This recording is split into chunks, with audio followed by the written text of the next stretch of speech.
Es satīru putekļus, smiltis, gružus un spalvas gan no cietām grīdām, gan no paklājiem. Es centīgi palīdzu tiem cilvēkiem, kas palīdz citiem.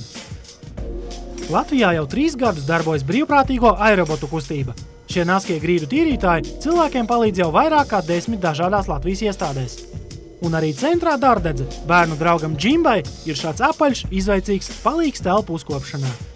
Sveiki! Mani sauc Džimba, un es dzīvoju centrā Dārdedze, un katru dienu pie sevis ciemos uzņem ļoti daudz bērnu. Un kopā mēs visi mācamies un domājam par personisko drošību, lai zinātu, kā rīkoties dažādās bīstamās un tādās neparedzamās situācijās. Nu jā, un tā kā man ciemos nāk daudz bērnu, tad man arī vajag daudz palīgu. Un viens ļoti labs palīgs man ir kāds robots.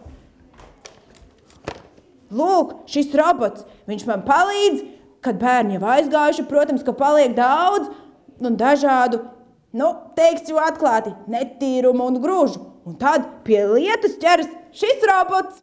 Kafejnīcā robots, protams, ka ļoti labi noder. Grīdas uzsūcam visu, tad arī stacijas laukumā viņš ļoti labi strādā.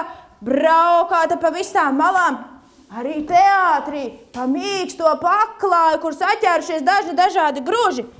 Visur tiek cauri robots. Manā istabā arī dažreiz ielaižu brīvprātīgo robotu pabraukāties. Reku, pat zem gultas viņš tiek.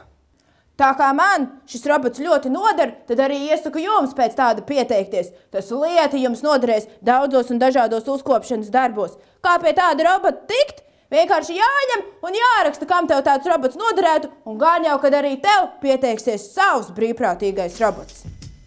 Ja arī tev ir zinām kāda ar labdarību, izglītošanu vai ar palīdzību līdz cilvēkiem saistīta iestāde, kur telpu uzkopšanai ir nepieciešams palīgs, Aerobot Rumba robots, droši dodieties uz interneta vietni www.mansrobots.lv un piesakies jau šodien.